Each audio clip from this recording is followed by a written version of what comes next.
네, 할렐루야.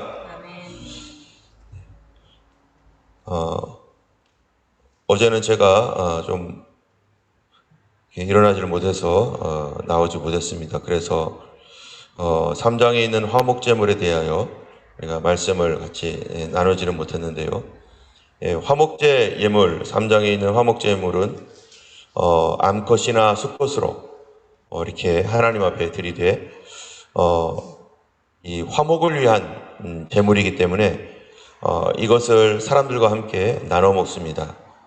또 이 제물을 거기 함께 있던 제사장이나 이웃과 거기 함께 참여했던 사람들과 나눠 먹으면서 특별한 것이 있는데, 그 특별한 것은 뭐냐면은 무교병뿐만 아니라 누룩이 들어가 있는 유교병도 함께 먹을 수 있다는 거예요.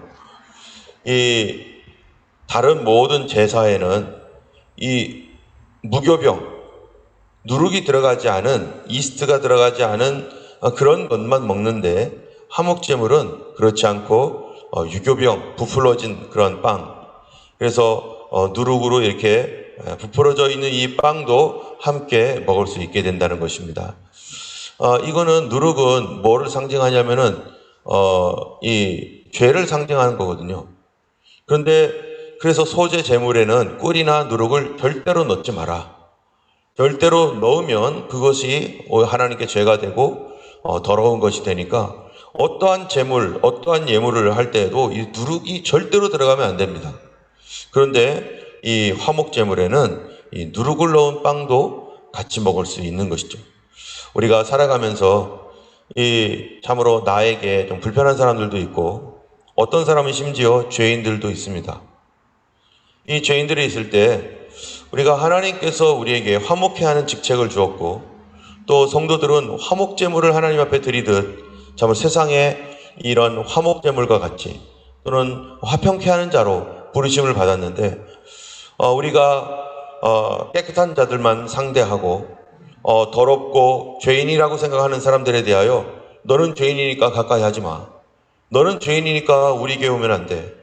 당신은 죄를 많이 졌기 때문에 자격 없어. 이렇게 하지 않는다는 것입니다.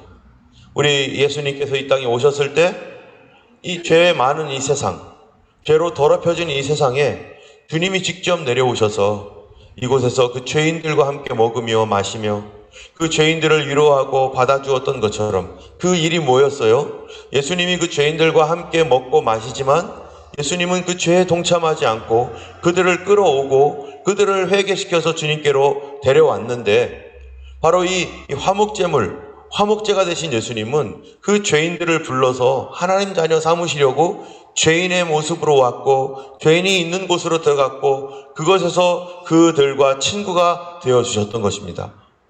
때문에 이 화목제물이신 우리 예수님처럼 우리가 이 땅에 와서 죄인들 가운데, 또 우리가 소위 말하는 저 사람은 죄인이야 라고 하는 그런 사람들에 대하여서 우리가 마다하지 않고 하나님께서 붙여주시고 또 어떤 기회로 그들과 친구가 되어지게 된다면 그들에 대하여서도 우리가 선한 마음으로 기도해주고 그들이 그리스도와 화목하게 된 사람이 될 수 있도록 우리가 기도에 또 이 사랑으로 또 그들을 섬겨야 될 것입니다.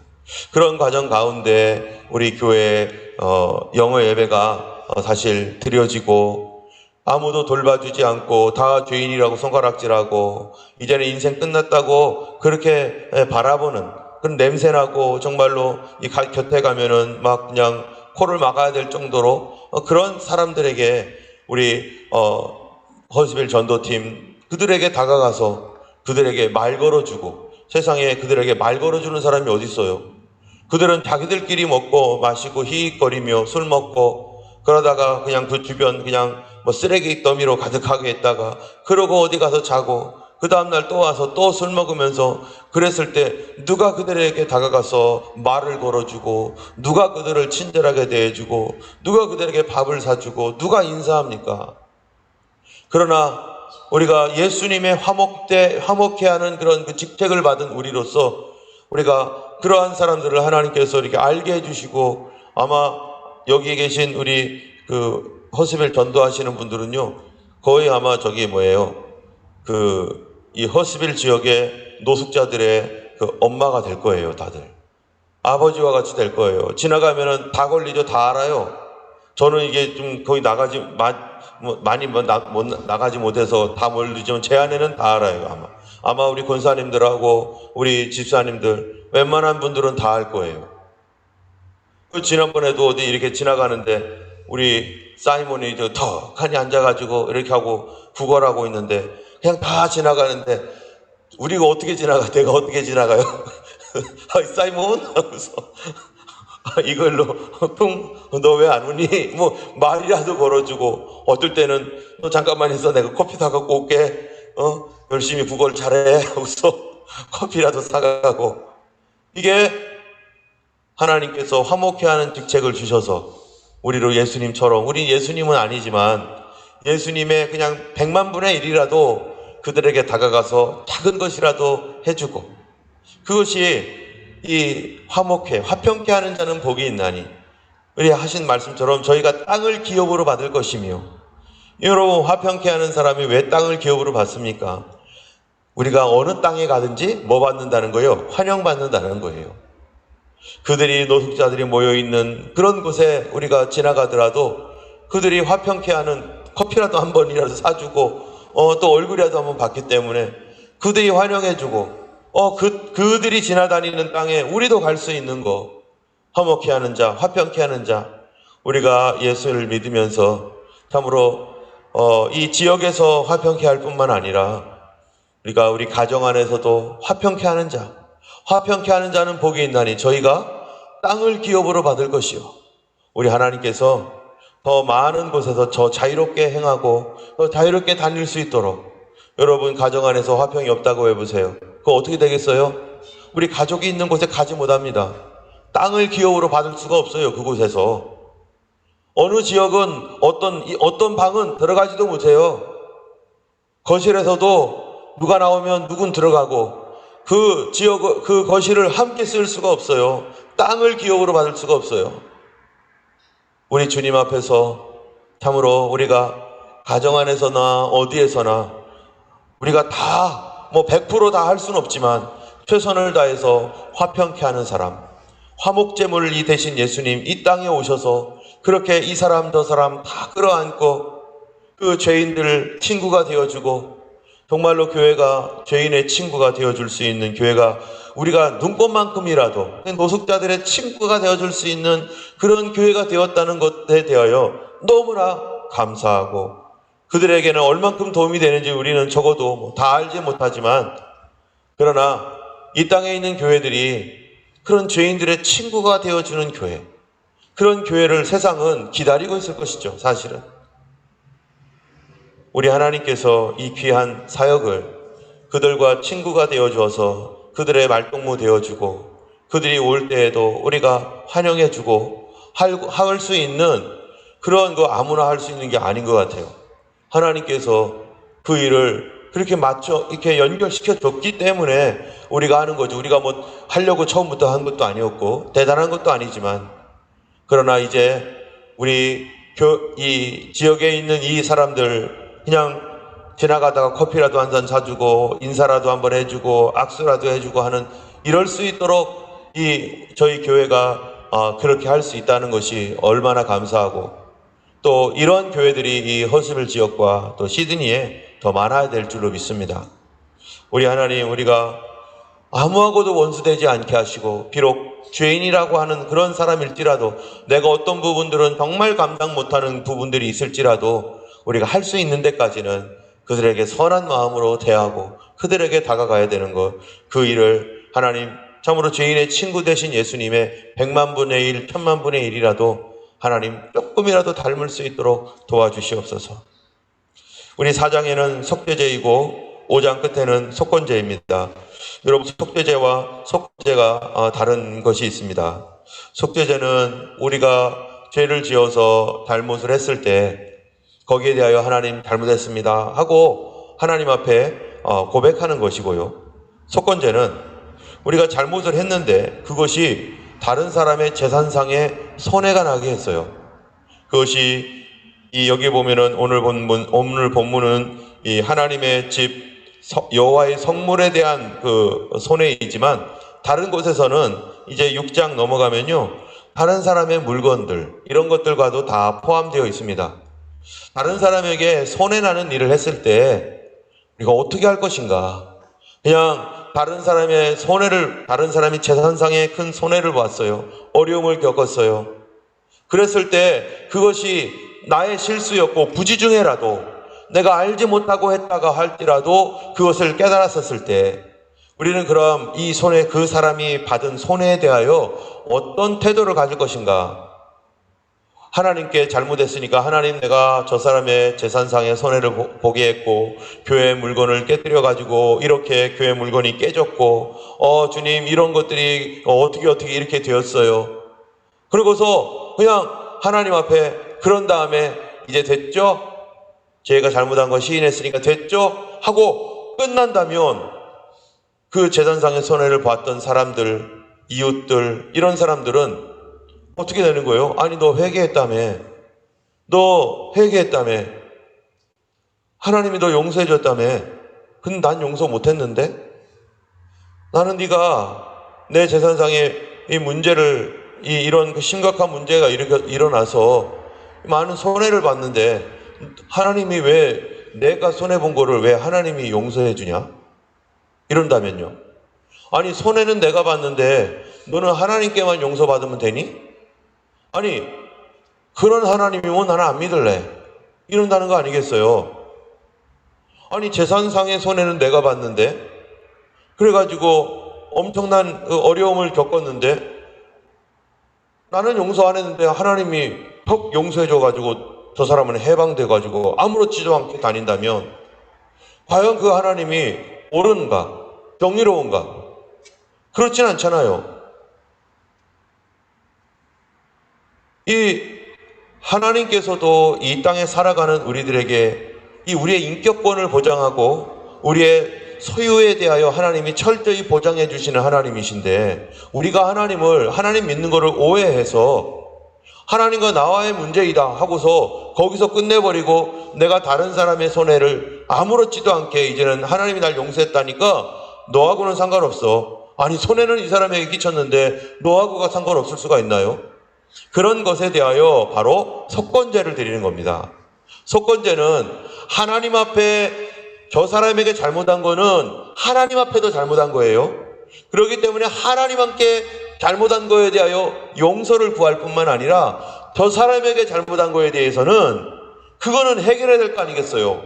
그러기 위해서 그 사람의 손해본 거에 대해서 그것도 보상하고, 또 여기에는 오늘 본문에 보면 성물, 하나님의 집에서, 교회에서 어떤 것들을 문제를 일으켜가지고 어디가 파손됐든지 이런 거에 대해서 얘기하는 건데, 그런 거에 대해서는 거기에 몇 분의 1이라고 했어요? 5분의 1을 더해가지고 5분의 1을 더해서 거기에 대해서 손해를 배상해라. 그렇죠. 그거만 그대로 야, 이거 네 거야 여기 있어 하고 딱 하는 거가 아니라 거기에 20%를 더해가지고 그 일에 대하여 손해를 배상해라. 그거를 사고 그걸 다시 깎고 하는데 더 여러 가지 뭐가 더 들어갈 거니까. 우리가 하나님의 거룩한 백성으로서 어떤 사람들은 하나님과만 나하고 상관 있어 이러면서 다른 사람들의 아픔을 무시하는 사람들이 많다는 거예요. 하나님은 그런 하나님이 아닌데 우리가 믿는 하나님을 그런 식으로 오해했기 때문에 우리 때문에 눈물을 흘리면서 괴로워하면서 아파하는 사람들을 우리는 외면하고 만약에 이렇게 산다면 우리는 얼마나 이기적인 사람이 되겠습니까? 그런 하나님을 그들이 하나님 믿는 게 그런 거야? 라고 한다면 그 사람들은 얼마나 이 하나님이 부도덕하다고 생각하겠어요.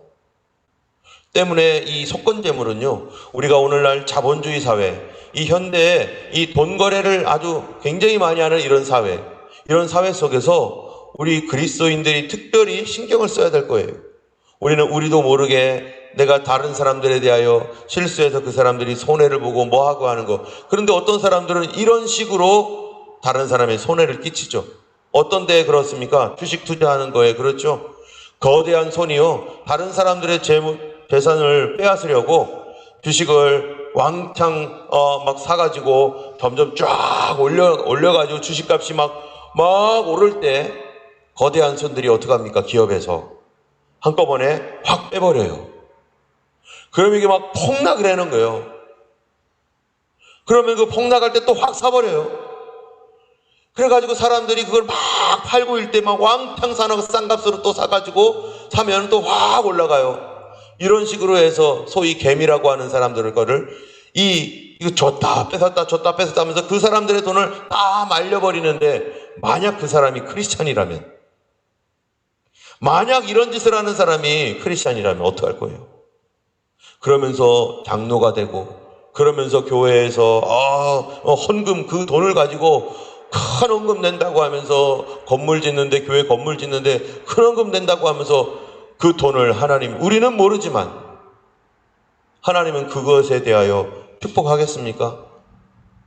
다른 사람들은 저분은 교회에서 이런 것도 많이 하시고 저런 것도 많이 하시고 훌륭해요, 어쩌면 그렇게 감사합니다. 겉보기에는 그렇죠.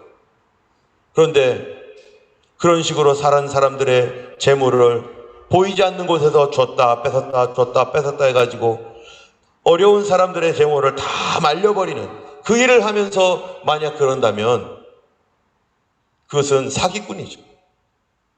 그걸 어떻게 하나님의 전에 가지고 오겠어요? 오늘날 이 사회가 이 인터넷으로 물건 거래하는 것들이 얼마나 많습니까? 돈놀이 하는 게 얼마나 많습니까? 내가 알지도 못하는 어떤 사람은 나의 그런 어떠한 이러한 이 주식이라든지 뭐 이런 것들 때문에 그 사람들은 엄청난 해를 받는 거예요. 여러분, 범죄라는 게 위법성 조각사유라는 게 있죠. 위법성 조각사유. 이 구성요건 해당성이라고 하는 것도 있어요. 그건 뭐냐면 범죄가 되려면은 그 구성의 요건에 해당돼야 돼요. 그리고 위법이 그것이 이루어져야 되는 거예요. 그런 데 있어서 중요한 게 뭐냐면은 고의예요, 고의. 그 사람이 고의가 있는가? 또는 미필적 고의. 그래도 괜찮아. 할 수 없지 뭐. 이런 거.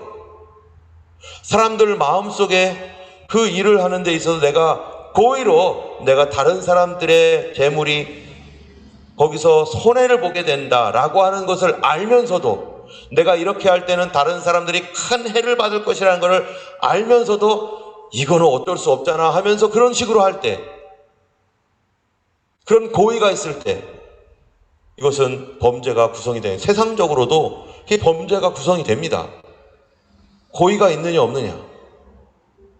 만약 우리 그리스도인들이 다른 사람들이 이거 내가 이렇게 했을 때 그 사람이 큰 해를 받을 것인데 뭐 어쩔 수 없지 하면서 만약에 그런 고의성을 가지고 또는 미필적인 고의를 가지고 그런 일들을 할 때 세상에서도 죄라고 하는데 하나님 나라에서 그게 어떻게 죄가 되지 않겠어요? 우리는 속죄죄에 대해서는 여기에 보면은 속죄죄는 배상이 필요로 없는 죄에 대하여 또는 부지 중에 그냥 모르고서 했던 죄에 대하여 하는 것은 우리 쉽게 그래도 하나님께 나아가며 이렇게 할 수 있어요. 그런데 다른 사람에게 재산상의 손해가 있을 때는 이거는 심각한 겁니다. 때문에 우리가 그리스도인으로서 이 땅에 살면서 이러한 다른 사람에게 손해를 끼치는 이 일들이 나로 인하여서 하나님의 이름이 욕을 먹고 하나님의 영광이 가려진다면 우리는 이 부분에 대하여 정말로 어떤 책임감을 분명히 느끼면서 살아가야 될 거예요. 또한 오늘 본문에서는 특별히 어떤 것들을 또 얘기하고 있냐면요, 이 부지중이라는 거예요. 부지중. 우리가 알지 못하고, 그렇죠? 이 속건제도요, 알지 못하고 그럴 수도 있어요. 그렇죠? 우리가 다른 사람들의 재물에 대하여 이렇게 했을 때 알지 못하고 뭐 그럴 수도 있겠죠. 그런데 특별히 속죄제 같은 경우는 이 부지중의 제사장이, 부지중의 회중이, 부지중의 사람들이 범죄할 때 특별히 회중이, 부지중에 그런 자가 있답니다. 회중이라고 하는 4장에 보면은 4장 몇 절이죠? 15절. 15절 회중의 장로, 13절에 보면은 만일 이스라엘 온 회중이 할 때, 회중이란 말이 히브리어로 뭘까요? 이게 칼이에요, 칼. 이 히브리어로 칼이라고 하는 것, 이거는 뭐냐면은 오늘날로 말하면 교회입니다, 교회. 교회가 범죄를 했을 때, 교회는 죄 안 짓습니까? 교회도 죄 짓죠. 인간이 있는 곳이니 어찌 교회가 죄를 안 짓겠어요?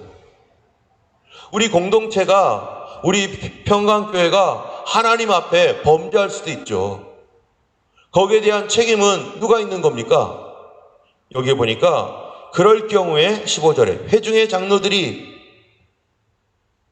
그러면 교회 리더들, 목회자는 물론이거니와 교회 리더들이 하나님 앞에 이 부지중에 잘못된 우리의 어리석음 때문에 일어난 이 일에 대하여 하나님 앞에 어떻게 해야 된다는 거예요? 회개해야 된다는 거예요, 같이. 그런데 여러분, 교회가 회개합니까? 교회가 하나님, 우리가 1년 동안 잘못했던 것들에 대하여 우리가 회개한 적 있나요? 저희는 하죠, 저희는. 우리가 제대로 하고 있는지는 모르겠어요. 하나님, 우리가 1년 동안 우리 교회가 혹시라도 잘못했다고 있다면 주님 용서해 주세요. 우리 공동체가 잘못하여 그랬던 거지 용서해 주세요. 근데 여기서 보면은 부지중이라는 말이요, 어떤 거를 의미합니까? 영적인 무지가 있다는 거예요. 우리가 아무리 잘한다고 하더라도 우리가 모르고 짓는 죄들이 많이 있어요. 우리가 모르고 있다라는 것은 그만큼 우리가 앞으로 더 성장해야 되는 것이고 더 발전해야 되는 것이죠. 우리는 아직 성장이 덜 되어 있고 발전이 덜 되어 있어가지고 우리가 알지 못하고서 이렇게 가는 거 많습니다. 우리가 지식이 부족하고 영적인 깨달음도 부족하고 여러 가지가 부족하기 때문에 그렇게 가요. 그런데 이 교회조차도 부지중에 그렇게 어리석고 그렇게 연약하고 아직 깨닫지 못한 것들이 많고, 그렇기 때문에 교회도 범죄할 수 있는 것이기 때문에 그럴 때 교회는 리더가 하나님 앞에 나아가서, 리더들이 나아가서 함께 하나님 앞에 기도해야 되는 것입니다.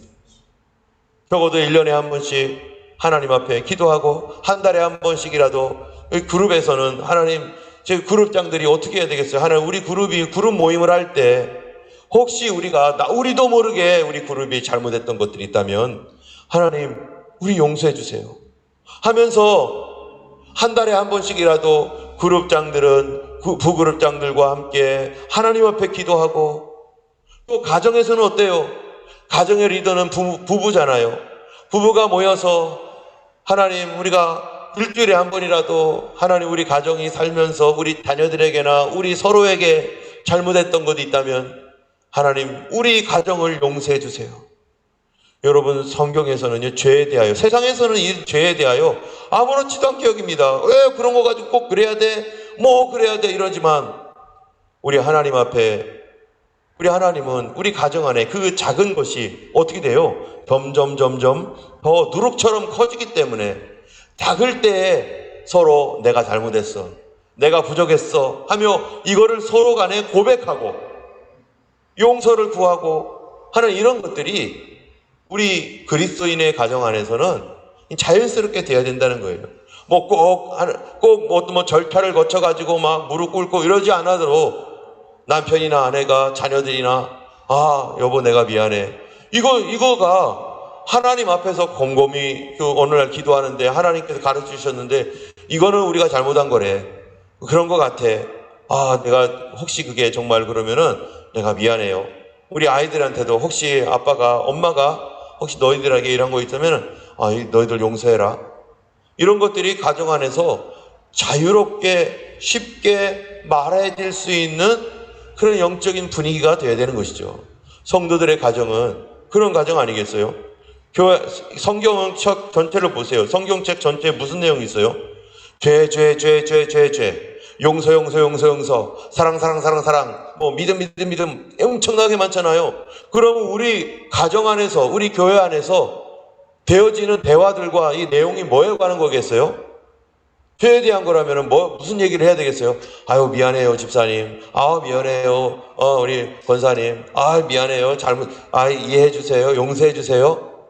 아이고 괜찮아요. 아이고 우리 다 그런 거죠. 이런 얘기가 교회 안에서 자유롭게 흘러가야 됩니다. 그런데 어떤 사람 절대 미안하다는 말을 안 하는 사람이 있어요. 절대 용서를 구하지 않는 사람이 있어요. 여러분, 우리가 그리스도인은요, 성경에서 수많은 죄에 대한 얘기가 오늘도 지금 계속 나옵니다. 어떨 때는요, 너무 많이 말한다 할 정도로 얘기를 해요. 우리가 뭐든 이 설교를 하다 보면은 그런 거 있어요. 설교를 100으로 하잖아요? 그럼 성도님들은 몇을 알아들을까요? 얼만큼을 알아듣냐면요. 보통 20% 알아듣는데, 20%. 우리는 어떻게 해야 되는지 모르겠어요. 100을 강조하면은 그 강조점을 이게 100을 주면은 이 듣는 사람은 회중들은 20%로 그거를 이게 받아들인다는 거예요. 그래서 500 정도를 강조해야지 100으로 알아듣고 엄청나게 하나님께서 우리에게 막 말을 할 때에도 막 죄죄죄죄죄죄 막 이렇게 얘기해도 우리는 그 중에 한 20%만 아마 받아들일지도 모르죠. 우리 안에서 이렇게 화해와 화목의 메시지들, 용서와 그러한 그 사랑의 메시지가 가정 안에서나 교회 안에서 자유롭게 흘러갈 수 있는 그런 가정이 되고 그런 교회가 되도록 우리가 기도하고 그렇게 우리가 살아가야 될 줄로 믿습니다. 오늘도 우리 주님 화목해 하는 사람, 지나가는 우리가 알고 있는 어떤 사람들에 대하여 그냥 지나가지 않고 인사라도 하고 또 예전에 별로 마음이 안 좋았었더라면 주님 그 사람에게 다가가서 커피라도 한 잔 줄 수 있는 그런 하루가 되도록, 그래서 화목해 하는 직책을 잘 감당하는 오늘 하루가 되기를 예수님의 이름으로 축원합니다. 우리 기도하겠습니다. 걸어가신 하나님 아버지 감사합니다. 우리 화목제물 되신 예수님, 주님이 먼저 다가오지 않았으면 우리는 하나님과 여전히 원수로 살아갔을 것입니다. 그러나 예수님께서 먼저 다가오셔서 우리에게 아버지 주님의 그 보혈의 피의 은혜를 허락하셔서 아버지 씻어주시고 하나님과 참으로 화목해 하셨사오니 아버지 우리에게도 예수님의 100만 분의 1이라도 닮아서 하나님 작은 것에서 아버지 하나님 감당할 수 있는 저희들 될 수 있도록 도와주시고, 오늘도 하나님이여 참으로 우리의 가정 안에서 교회 안에서의 모든 관계가 화목해 되는 놀라운 역사 있게 하여 주시옵소서. 오늘 저녁에 있을 하나님 기도회 가운데 하나님 은혜를 부어주시고 편안한 마음, 푸근한 마음, 위로하고 용서하는 마음 더하여 주시사 누구에게든지 하나님 아버지 온유하고 화평하게 대할 수 있는 저희 모두가 되게 하여 주옵소서. 감사드리며 우리 주 예수님 이름으로 기도드렸습니다. 아멘. 하늘에 계신 우리 아버지 이름이 거룩히 여김을 받으시오며 나라의 임하옵시며 뜻이 하늘에서 이룬 것 같이 땅에서도 이루어지이다. 오늘날 우리에게 일용할 양식을 주옵시고 우리가 우리에게 죄 지은 자를 사하여 준 것 같이 우리 죄를 사하여 주옵시고 우리를 시험에 들게 하지 마옵시고 다만 악에서 구하옵소서. 되게 나라와 권세와 영광이 아버지께 영원히 있사옵나이다. 아멘. 오늘도 승리하신 하루 되기를 예수님의 이름으로 축원합니다. 함께 기도하겠습니다.